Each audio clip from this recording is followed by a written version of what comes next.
ஒரு அமைதியான காட்டில் பல விலங்குகள் வாழ்ந்தன. ஆனால் அவைகள் மத்தியில் ஒற்றுமை இல்லாமல் தனித்தனியாக வாழ்ந்து வந்தன. யாரும் யாருடன் பழகுவதில்லை, பேசுவதில்லை. ஒரு நாள் ஒரு கொடூர வேட்டைக்காரன் அந்த காட்டில் உள்ள மிருகங்களை வேட்டையாட வலைகளையும் வில்லையும் கொண்டு காட்டிற்குள் வந்தான். விலங்குகள் தனித்தனியாக இருந்ததனால் அந்த வேட்டைக்காரனுக்கு அந்த விலங்குகளை வேட்டையாட இலகுவாக இருந்தது. இவ்வாறு பல வேட்டைக்காரர்கள் வந்து விலங்குகளை வேட்டையாடி சென்றனர். அவர்கள் வேட்டையாடி செல்வதை மற்ற விலங்குகள் பார்த்து செய்தறியாத பார்த்து கொண்டிருந்தன.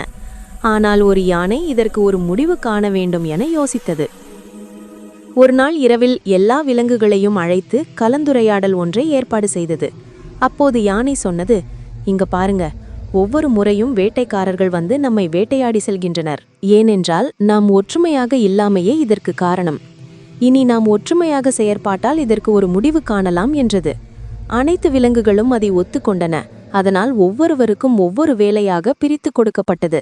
குரங்கு மரங்களிலிருந்து வேட்டைக்காரனை கவனிக்க வேண்டும். மயில் தன் கூச்சலால் சிங்கத்தையும் யானையையும் அழைக்க வேண்டும். சிங்கம் வேட்டைக்காரனை பயமுறுத்த வேண்டும்.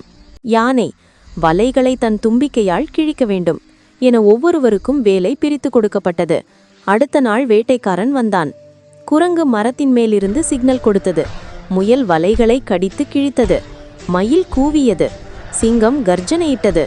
யானை ஓடி வந்து வேட்டைக்காரனை தனது தும்பிக்கையால் தூக்கி மரத்தடியில் வீசியது. வேட்டைக்காரன் செய்தறியாது காட்டை விட்டு ஓடினான். விலங்குகள் வெற்றியை கொண்டாடினர். அந்த நாள் முதல் விலங்குகள் யாரும் தனித்தனியாக இல்லை, எல்லோரும் ஒன்றாக வாழ்ந்தனர்.